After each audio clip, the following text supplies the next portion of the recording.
Good morning, good afternoon, good evening, wherever you are in the world. Thank you for joining me for this week's edition of the SMIE Consulting Midweek Roundup. I'm your host, Marty Bennett, and today on the Roundup we're going to be covering three topics in international education news that have crossed our feeds in the last few days, and no guess as to what the main topic will be today. Pretty obvious in terms of the impact it's having on everything we do in international education, and we'll be sharing with you our thoughts on how some of the news stories are breaking and how it's impacting what you do in international ed. And I wanted to send a special shout out to everybody who watches live on the Facebook page, obviously, but also those who catch us on repeat on the Facebook page or on our YouTube channel. Really appreciate you taking a part of your day, particularly those of you that are working from home now and are having an opportunity to perhaps take advantage of some of these opportunities to catch up on news stories and how they impact what we do in our business in international education. And what we do each week on the Roundup is take a look at three news stories that have been prioritized in our news feed over the last few days. And one of those where we show these each week is we take a look on Mondays. SMIE Consulting produces a weekly newsletter, comes out Monday morning, 9 a.m. Eastern. And in that newsletter, we profile the top news stories in the field that have happened from a variety of different news stories around the world, news sources around the world. And we ask you to, we profile three of those news stories here on the Roundup on Wednesdays. So that's where we get our information from. So if you aren't already subscribed to the newsletter for SMIE Consulting, I'm dropping the link into the comments section on the Facebook page, and certainly encourage you to check that out. And I'm inviting all of my colleagues who are working at home, come online and check us out here on the Roundup, because I know that's almost all of you now in international education. Welcome to my world. This is what we do now. And what we do with the newsletter each week is, again, we take three of those top stories and we go a little bit more in depth here on the Roundup to make sure that we kind of flesh out some of those stories and how that might be impacting what you do. Okay, so starting the watch party for everybody involved, and thanks very much for being a part of the Roundup this week. For those of you who are listening on the podcast, whether you're on iTunes, Google Play, Podbean, Stitcher, or Spotify, really happy to have you with us again. We've crossed 600 downloads on the Roundup since we started. This is our 80th edition of the Roundup, and very happy that you're making us a part of your day here on Wednesday, March 18th. So let's get right into it. And no surprise and prizes for guessing what's the topic of the day, COVID-19 and its impact on our industry. Throughout the course of the Roundup over the next 20-25 minutes or so, we're going to be dropping some links into the comments section on the Facebook page that are referenced in our news features from our newsletter earlier in the week. But hopefully you can take these, and if you haven't already seen them, I'm sure many of you who are on the ISSS side have certainly seen these first two that we're sharing, and those are documents from DHS related to potential procedural adaptations for F&M non-immigrants, particularly related to reporting procedures for changes in courses that students are able to take. And we're dropping first the initial notice that came March 9th, and then also the COVID-19 guidance for SEVP stakeholders that came out on the 13th. So these two are connected, and the one on the 13th, the second link I've just posted, certainly goes a lot more in depth.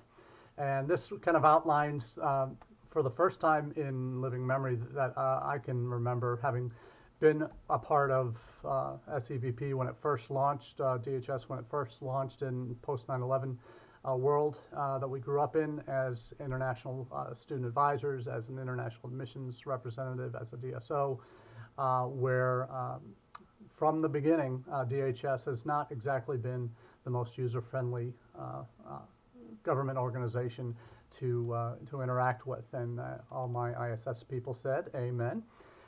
So thank you for for having a heart, and that's where we're starting today, because we all know those who know the regulations as international student advisors, as DSOs, as AROs, as ROs. You have a limit to the number, particularly for F students.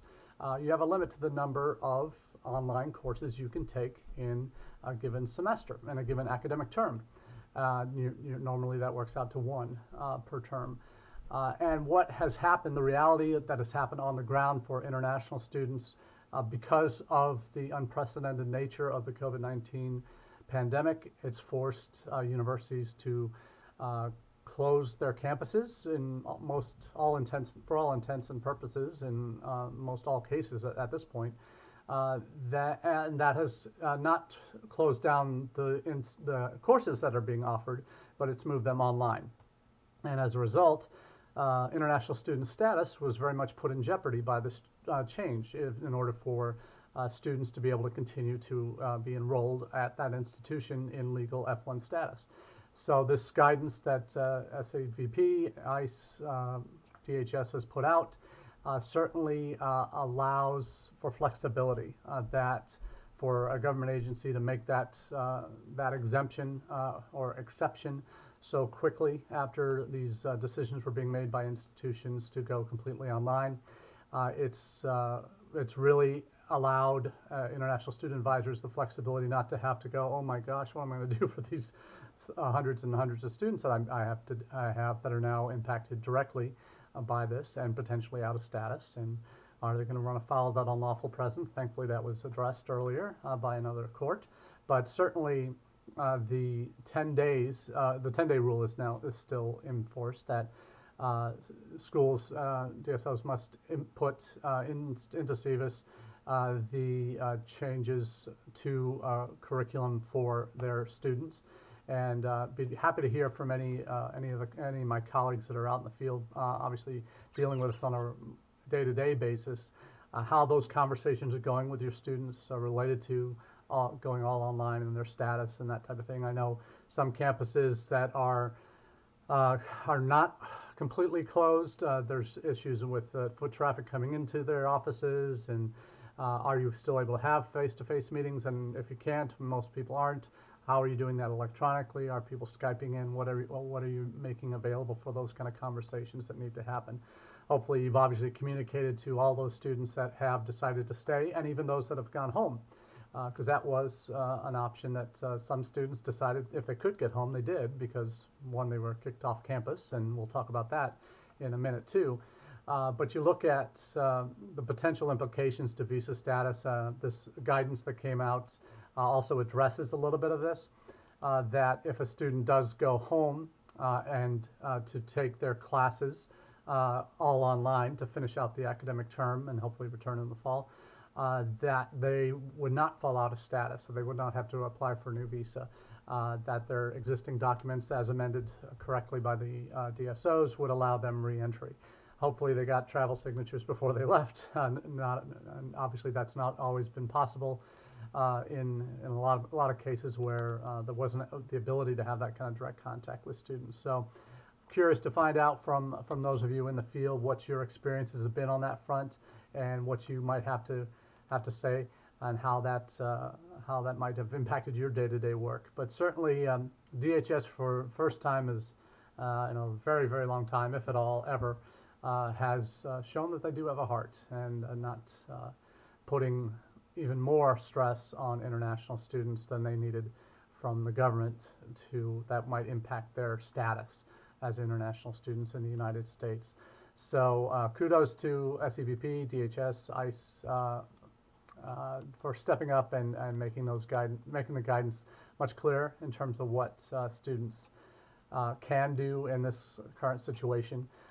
Certainly want to give a big shout out to Karen Fisher at the Chronicle. She's been on top of this, and certainly if you're not already following her weekly newsletter, Latitudes, that comes out on Mondays, following her on Twitter is a must too, because she's plugged into government officials that in fact broke the story to her about the changes in to the regulations or the relaxation of the enforcement on regulations that would allow institutions the ability to let students in this crisis do their classes all online, because that's what the universities are doing. They don't have an on-campus option anymore in this period. So it's encouraging. If you're not already connected with Karen on social media, certainly I encourage you to start following her on Twitter, and if not Twitter, certainly registering for her newsletter. Very informative and gives you great content on an ongoing basis that will help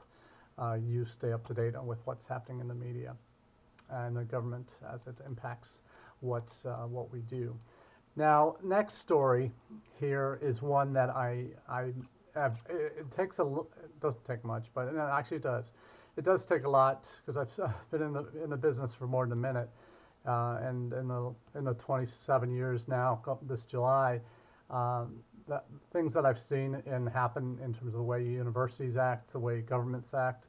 Certainly, there's been some horrendous decisions made I've seen over the years, but certainly one thing that really sticks out to me is what's happened in the last week and a half, 2 weeks, about a week and a half now, at some universities, and universities that I think would know better, and the way systems have been set up at a lot of institutions. I asked the question on social media last week about when obviously the trend was everybody's going online. What does that mean for your day-to-day life on campus?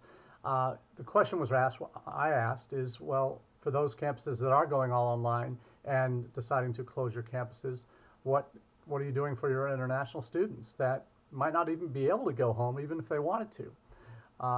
And this question was intended, I asked it up on the International ACAC Facebook group and other forums as well, is getting at, well, what do you value as your institution? Is it more important for you to close your campuses in the interest of public health, or is the most important priority caring for your students? And some will say that those are directly related, but the reality is for many international students, but also first-gen and low-income students, they don't have options to go home. It just wasn't a physical possibility. International students couldn't go home because there weren't flights back to their home country. There are travel bans in place going to India was an impossibility for a lot of students. So how are they directly affected? So we saw institutions, and surprising by the institutions that were on this list. First article I've dropped is one from the Daily Pennsylvanian for UPenn that had a student that basically was quoted in the article, not everyone has a home to go to because of restrictions and costs and all of that that's involved. And it's this was before the information we touched on earlier from DHS that came out that allows the online courses, where students were worrying about them being able to legally go back and then maybe not being allowed back in the country. So that was a particular sticky question that I don't think universities that made decisions to kick everybody off campus, those that were on, and a lot of this was happening during spring break times, that like Harvard, and in this next story, an Inside Higher Ed story, was profiled, that they told their students they made the decision and send it out during spring break.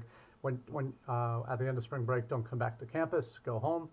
And I found this particularly troubling in terms of not only the decision at schools like Harvard, and certainly Cornell, MIT, and others are on this list and profiled in that Inside Higher Ed story, making the decision, no, you have to leave campus now. Don't come back from spring break, or if you're on campus now, you have to leave by the time spring break is over.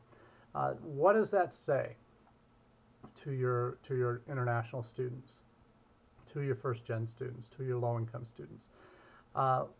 At some of the most well-endowed institutions in the world are saying to their students, sorry, you can't be on our campus in the interest of public safety, public health, frankly, is the rationale for it.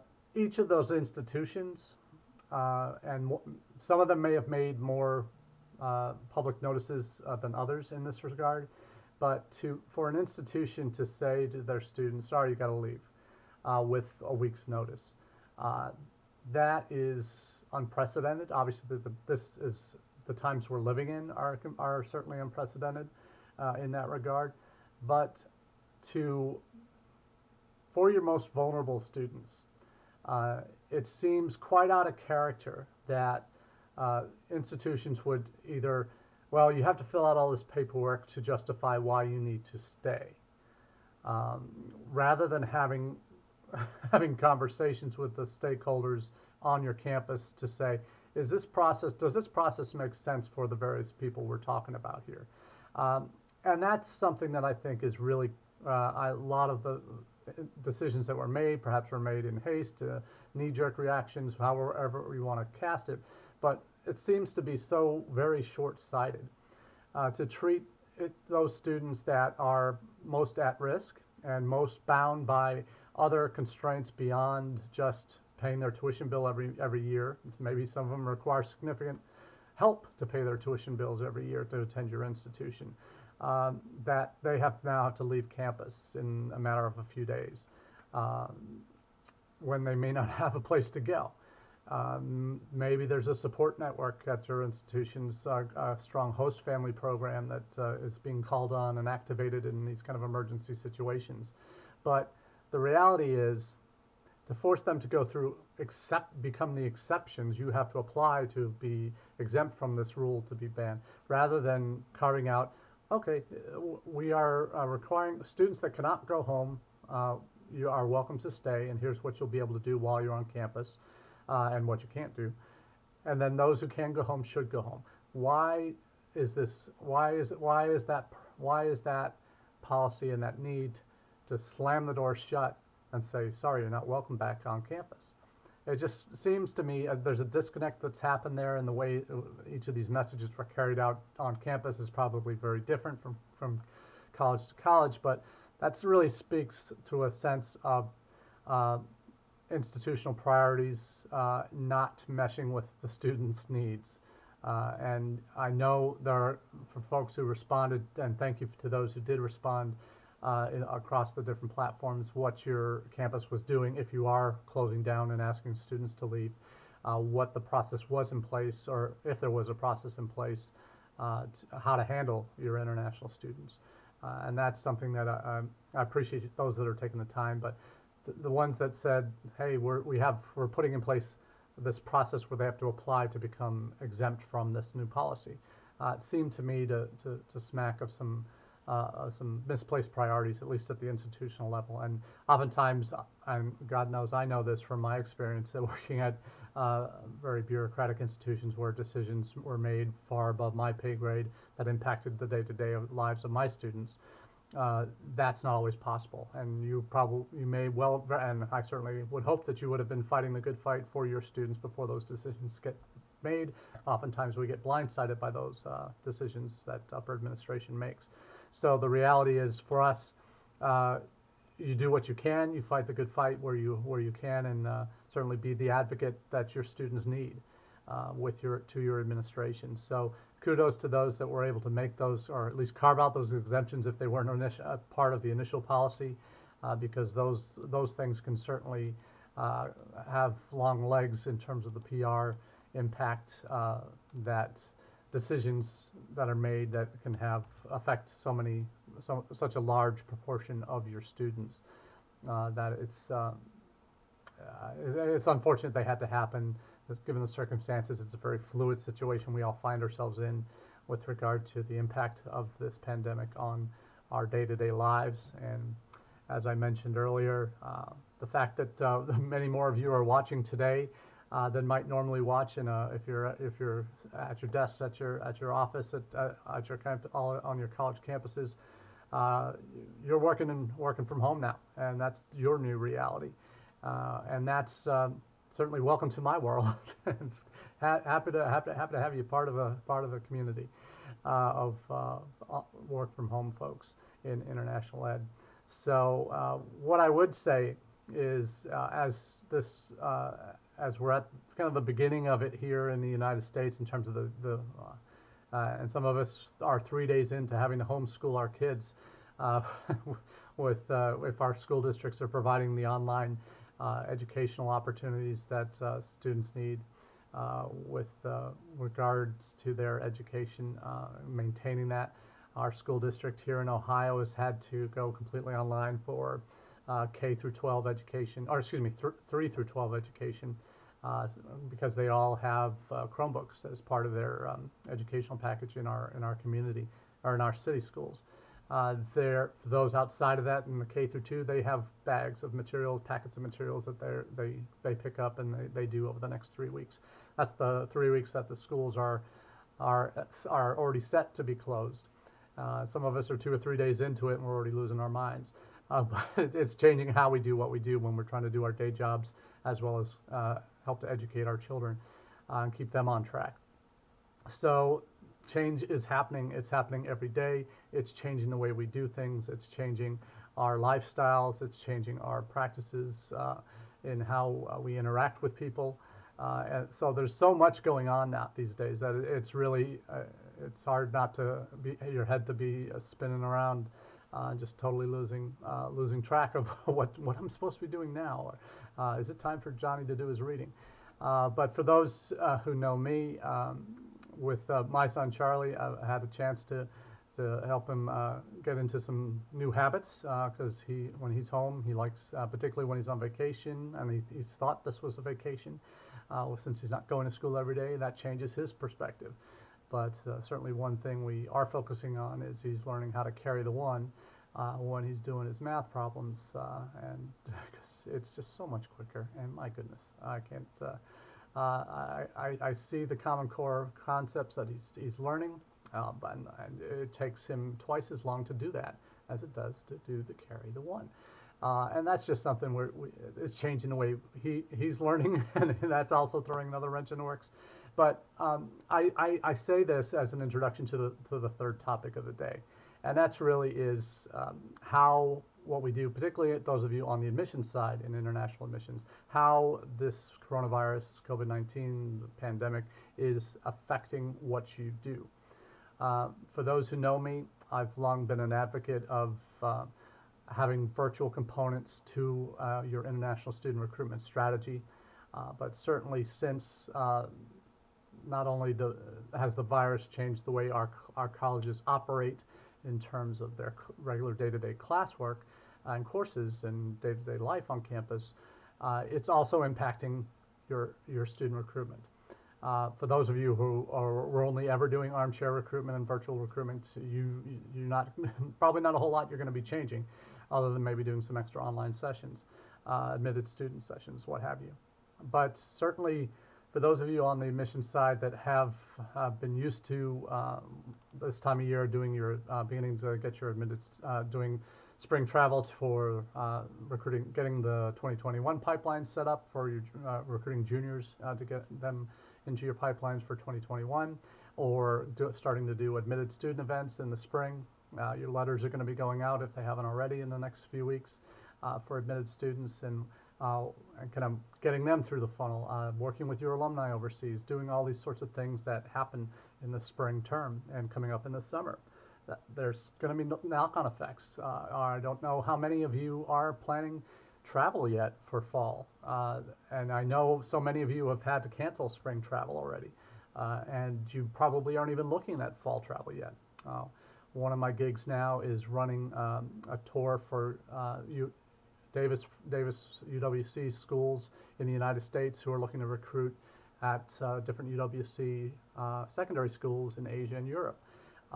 We have a deadline coming up in less than a month, and the deposits normally start coming in this time of year for that tour, but I know they're going to be, everybody's on hold, because who knows whether Asia is going to be back to normal, and even Europe going to be back to normal in time for fall travel that you might want to plan now. Those decisions are going to get pushed. If you want to go on a tour, how late are you going to be able to wait to deposit for a tour? So much of what you might physically do normally on recruitment in a recruitment cycle is all up in the air right now. So how you do what you do to recruit your class, are you already making accommodations knowing that, okay, if you're rolling admissions, you probably have a little bit more flexibility where you can look at other tests, like SAT, ACT haven't been required. If you aren't already test optional for undergraduates, maybe this is another good push in that direction, why you should be. Not just because the tests aren't appropriate for international students, but also on the English language side. TOEFL and IELTS have had to cancel their tests. PTE academic, maybe not so much, but are you looking at alternatives like the University of Missouri did? We talked about that last week on the Roundup, that a lot of schools are looking at Duolingo now as an alternative to the standard test because it's completely online. It can be taken anywhere, any time in the world. So it gives an institution the flexibility to give options to students that might not have them right now, that might still want to come for the fall. So are you changing what you're doing internationally in the way you recruit? The final article that I posted the link to, it talks about how coronavirus is affecting admissions and what undergraduate, graduate programs are doing to try and make sure that they're still going to be able to have their class that they're expecting in the fall. A lot of schools have canceled on-campus tours. Almost all have by this point, I would think. Others have canceled admitted student events, receptions that might be going on in April, May, June. That's happening. But what if those of you who don't already have an active virtual session, virtual sessions, or a strategy for reaching your international student audiences, what are you doing?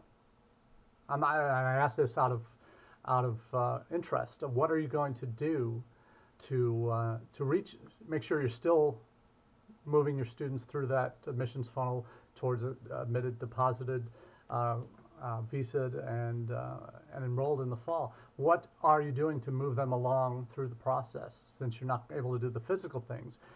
Email is obviously going to be an essential component of your strategies, but emails have one value. What are you doing virtually to reach them? The Inside Higher Ed story mentions what Platform Q education, folks that I, full disclosure, used to work for when as part of College Week Live, the events that they do, but they've also made a dramatic, well, not a dramatic, but they've re-emphasized what they do at Platform Q to private events and virtual events for specific cohorts, admitted students, transfer students, international students, whatever it might be throughout the process. So do you have that kind of a component to your recruitment strategy now because you're not able to do the physical events? Do you have an online component?